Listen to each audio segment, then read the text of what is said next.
Ukraina gagal perang hari ini, Rusia tertawakan, Amerika Serikat sebut propaganda Barat gagal total.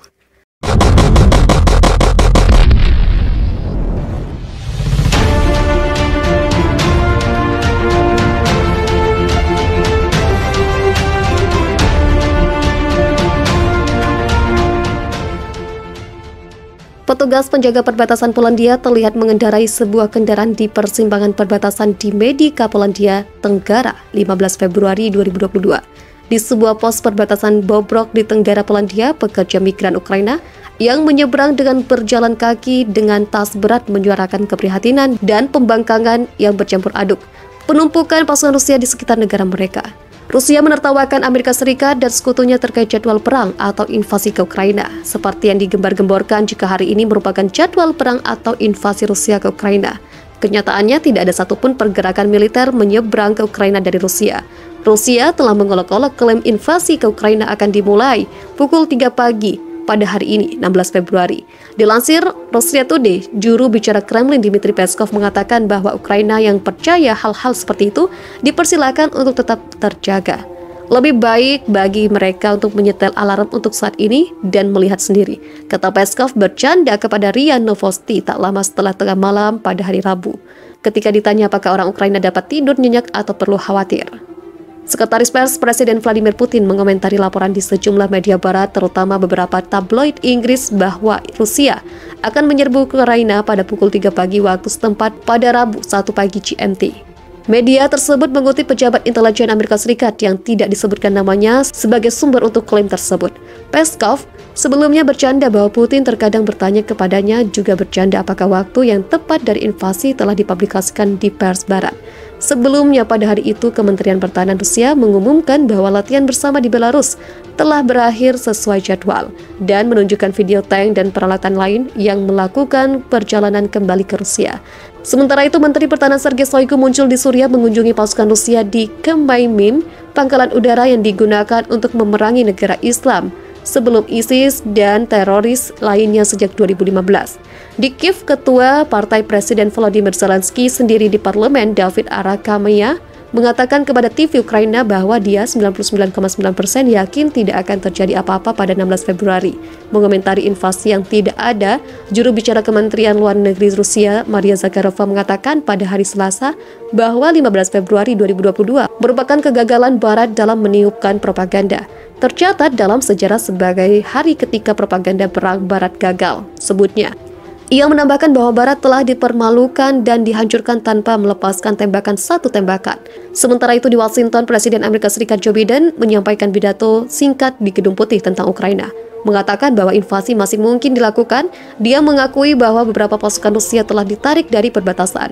Dia menegaskan bahwa Amerika Serikat telah mendesak warganya untuk meninggalkan Ukraina dan sementara memindahkan kedutaannya dari Kiev ke kota barat Lviv sebelum melanjutkan untuk berbicara tentang perseteruan dan tekad NATO. Presiden Amerika Serikat Joe Biden mengatakan serangan Rusia ke Ukraina masih sangat mungkin terjadi dan korban jiwa akan sangat besar. Dalam pidato yang disiarkan televisi secara nasional, Biden mengatakan Amerika Serikat siap untuk menanggapi dengan tegas langkah semacam itu. Presiden Amerika Serikat mengatakan Rusia sekarang telah mengumpulkan sekitar 150.000 tentara di perbatasan dengan Ukraina. Menteri Pertahanan Rusia mengatakan beberapa pasukan telah ditarik, namun Biden mengatakan bahwa ini belum diverifikasi. Pasukan Rusia pergi akan bagus, tetapi kami belum memverifikasi itu. Kami belum memverifikasi unit militer Rusia kembali ke pangkalan mereka, kata Biden. Memang analis kami menunjukkan bahwa mereka tetap berada dalam posisi yang mengancam, katanya. Pada Selasa kemarin, Ukraina mengatakan serangan cyber telah menghantam situs Kementerian Pertahanannya dan 2 bank dan angkatan bersenjata. Penyebabnya tidak jelas, tetapi Ukraina telah mengalami serangan skala besar sebelumnya pada infrastruktur online dan telah menuding Rusia. Sudah lama ada kekhawatiran bahwa alih-alih invasi skala penuh, Rusia dapat menggunakan cara yang terselubung untuk mengganggu Ukraina, misalnya melalui serangan cyber terhadap infrastruktur penting. Presiden Biden mengatakan pada Selasa kemarin bahwa Amerika Serikat siap untuk menanggapi langkah semacam itu. Pidato Biden berlangsung beberapa jam setelah Presiden Rusia Vladimir Putin mengatakan masalah keamanan Moskow harus ditangani dan ditanggapi dengan serius. Putin selalu membantah merencanakan serangan ke Ukraina. Menurut Putin, Rusia tidak menginginkan perang lagi di Eropa, namun ketegangan telah meningkat sejak November. Laporan sebelumnya menyebutkan bahwa intelijen Amerika Serikat yakin Rusia dapat menyerang Ukraina pada Rabu. Presiden Ukraina Volodymyr Zelensky menyatakan hari itu sebagai hari persatuan, menyerukan warganya untuk mengibarkan bendera negara dan mengenakan pita biru dan kuning warna nasional Ukraina. Rusia memiliki ikatan budaya dan sejarah yang mendalam dengan Ukraina yang merupakan bekas Republik Soviet. Putin menginginkan jaminan bahwa Ukraina tidak akan bergabung dengan aliansi militer NATO karena dia melihat perluasannya sebagai ancaman bagi Rusia. Namun NATO telah menolak permintaan itu. Biden mengatakan dia setuju dengan proposal pemerintah Rusia untuk melanjutkan diplomasi. Presiden Amerika Serikat mengatakan kepada warga Rusia, "Anda bukan musuh kami dan saya tidak yakin Anda menginginkan perang berdarah dan merusak melawan Ukraina."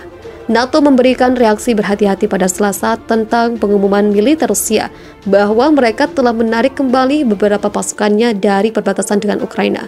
Menteri Luar Negeri Amerika Serikat Antony Blinken mengatakan kepada timpalannya dari Rusia, Sergei Lavrov, dalam panggilan telepon bahwa Amerika Serikat perlu melihat penurunan eskalasi yang dapat diverifikasi kredibel dan bermakna. Sebelumnya, Perdana Menteri Inggris Boris Johnson men-tweet bahwa ada sinyal campuran yang datang dari Rusia karena intelijen Inggris menunjukkan rumah sakit lapangan Rusia sedang dibangun di dekat perbatasan yang hanya dapat ditafsirkan sebagai persiapan untuk invasi. Vladimir Putin mengatakan pada Selasa kemarin bahwa Rusia tidak menginginkan perang. Dia berbicara setelah pertemuan 4 jam dengan kanselir Jerman Olaf Scholz. Putin juga mengatakan bahwa NATO sejauh ini gagal mengatasi masalah keamanan dasar Rusia. Dia menuntut agar masalah Ukraina bergabung dengan NATO ditangani sekarang. Scholz mengatakan pada konferensi pers bersama bahwa peningkatan pasukan Rusia tidak dapat dipahami, tetapi masih ada kemungkinan solusi diplomatik dapat meredakan ketegangan. "Saya menyatakan bahwa penambahan pasukan dipandang sebagai ancaman," kata Scholz pada konferensi pers. "Tentu saja kami sangat prihatin," katanya.